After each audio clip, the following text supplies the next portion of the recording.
लाली चिड़िया गांव की सबसे चंचल और खुशमिजाज चिड़िया थी।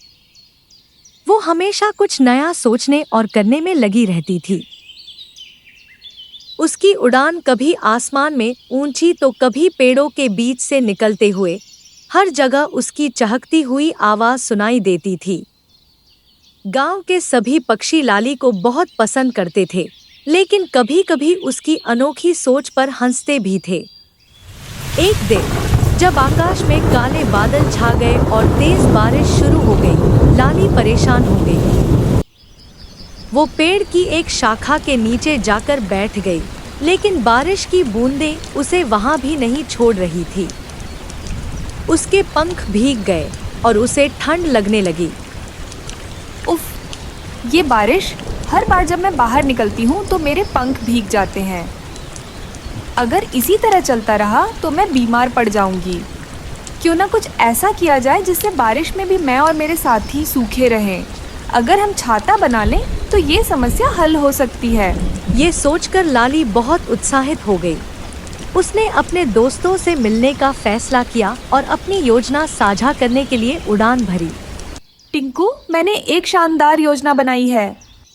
अच्छा, अब क्या नया करने का सोचा है? हम छाते बनाएंगे। बारिश में भीगे बिना उड़ने का मजा आएगा।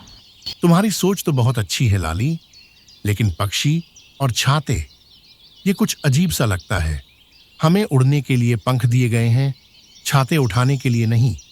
लेकिन सोचो, अगर हम बारिश में बिना भीगे उड़ सकें तो कितना अच्छा होगा।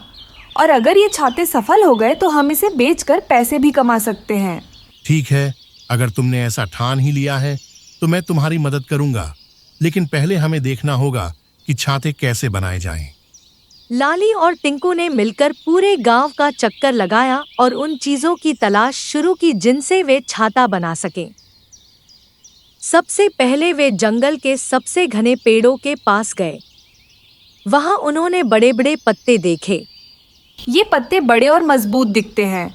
हम इन्हें छाते के रूप में इस्तेमाल कर सकते हैं। उन्होंने बड़े पत्तों को इकट्ठा किया और फिर मजबूत टहनियां तलाशने लगे। उन टहनियों को इकट्ठा करके लाली ने टिंकू की मदद से छाते का ढांचा बनाया। छाता बनाने की प्रक्रिया बहुत रोचक थी। लाली ने पत्तों को सावधानीपूर्वक टहनियों से जोड़ा और उन्हें एक गोल आकार दिया। टिंकू ने भी इसमें अपनी चतुराई दिखाई और टहनियों को इस तरह से मोड़ा कि वे छाते को मजबूती से पकड़ सकें। कुछ घंटों की मेहनत के बाद लाली और टिंकू ने पहला छाता तैयार कर लिया। छाता देखकर लाली की आंखों में चमक आ गई। हमारा पहला छाता तैयार हो गया। टिंकू ने छाता उठाया और आसमान की ओर देखा। हाँ, ये काफी अच्छा दिखता है, लेकिन हमें ये देखना होगा कि ये बारिश में कितना टिकाऊ है। अगले दिन आसमान में फिर से काले बादल छा गए। लाली बहुत उत्साहित थी क्योंकि आज वो अपने छाते का परीक्षण करने वाली थी। जैसे ही बारिश की बूंदें गिरनी शुरू हुईं, लाली ने अपना छाता उठाया और गांव के मुख्य चौक पर खड़ी हो गई। आसपास के पक्षी भी बारिश से बचने के लिए पेड़ों की शाखाओं के नीचे छिपने लगे। लेकिन जब उन्होंने लाली को छाते के साथ देखा तो वे हैरान रह गए। लाली, ये तुमने क्या बना लिया? ये छाता है, इसे पकड़ो और बारिश से बचो। ये तो सचमुच काम कर रहा है। बारिश की बूंदें मेरे ऊपर नहीं पड़ रही हैं। धीरे धीरे और भी पक्षी वहां इकट्ठा होने लगे और लाली से छाते खरीदने की इच्छा जताने लगे। लाली ने खुशी खुशी अपने बनाए हुए छाते बेचना शुरू किया। पहले दिन ही उसने बहुत से छाते बेच दिए। लाली का छाता बिजनेस दिन ब दिन बढ़ने लगा। हर रोज नए पक्षी उससे छाते खरीदने के लिए आते थे। लाली ने और भी पत्ते और टहनियां इकट्ठा की और कई और छाते बनाए। अब वो अकेली नहीं थी, उसके कई दोस्त भी उसकी मदद करने लगे थे। लाली के बनाए छाते बहुत लोकप्रिय हो गए थे। गांव के हर पक्षी के पास अब लाली का छाता था। लाली को इस बात का गर्व था कि उसने न केवल अपने लिए बल्कि पूरे गांव के पक्षियों के लिए भी एक समस्या का हल निकाला था। लेकिन जैसा कि हर अच्छी चीज के साथ होता है, एक दिन लाली के बिजनेस में समस्या आई। जब एक दिन बहुत तेज बारिश हुई तो लाली के छाते टूटने लगे। पत्ते टूट गए और टहनियां झुक गईं। पक्षी नाराज होने लगे और वे लाली से शिकायत करने लगे। लाली, तुम्हारे छाते टिकाऊ नहीं है, हमारे छाते टूट गए हैं। अगर मैंने इस समस्या का हल नहीं निकाला तो मेरा बिजनेस खत्म हो जाएगा। अगर पत्ते और टहनियाँ टिकाऊ नहीं हैं तो मुझे किसी और चीज़ का उपयोग करना होगा। लाली ने गांव के सबसे पुराने और समझदार पक्षी कालू कौवा से सलाह लेने का फैसला किया। कालू कौवा गांव के सबसे बुद्धिमान पक्षी थे। उन्होंने कई सालों का अनुभव किया था और उन्होंने कई समस्याओं का हल निकाला था। लाली कालू कौवा के पास गई और उनसे अपनी समस्या बताई। कालू कौवा ने ध्यान से सुना और फिर कहा, लाली, तुम्हारी सोच अच्छी है, लेकिन तुम्हें अपनी सामग्री में बदलाव करने की जरूरत है। पत्ते और टहनियाँ लंबे समय तक नहीं टिक सकते। तुम्हें मजबूत घास और लताओं का उपयोग करना चाहिए। वे बारिश में भी टिकाऊ होंगी और तुम्हारे छाते लंबे समय तक चलेंगे। लाली ने कालू कौवा की बात मानी और तुरंत नई सामग्री इकट्ठा करना शुरू किया।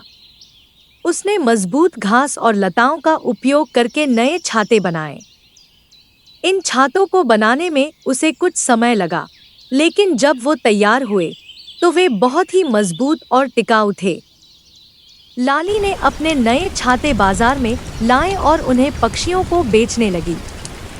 इस बार पक्षियों ने उसके छातों की तारीफ की। बारिश में भी ये छाते टूटते नहीं थे और पक्षी सूखे रहते थे। लाली का बिजनेस फिर से फलने फूलने लगा। उसके छाते पूरे गांव में प्रसिद्ध हो गए थे। अब न केवल गांव के पक्षी बल्कि आसपास के गांवों के पक्षी भी लाली के छाते खरीदने के लिए आने लगे थे। टिंकू तोते ने भी लाली से माफी मांगी और कहा, लाली, तुम्हारी सोच बहुत अच्छी थी। मुझे तुम पर गर्व है। धन्यवाद टिंकू। मैंने सीखा कि अगर हम हार नहीं मानते और मेहनत से काम करते हैं तो हमें सफलता जरूर मिलती है। लाली के बिजनेस ने गांव में खुशहाली फैला दी थी। सभी पक्षी अब बारिश में भी खुशी खुशी उड़ते थे और लाली के छाते का उपयोग करते थे। लाली ने अपने बिजनेस से जो पैसे कमाए उनका उपयोग गांव के विकास में किया।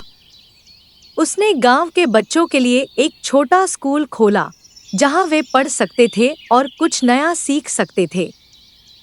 गांव के सभी पक्षी अब लाली का बहुत सम्मान करते थे। उन्होंने उसे गांव की सबसे समझदार चिड़िया का पुरस्कार दिया। लाली की कहानी ने सभी को ये सिखाया कि जीवन में समस्याएं आना स्वाभाविक है, लेकिन अगर हम धैर्य और मेहनत से उनका सामना करते हैं तो हम हर मुश्किल को पार कर सकते हैं।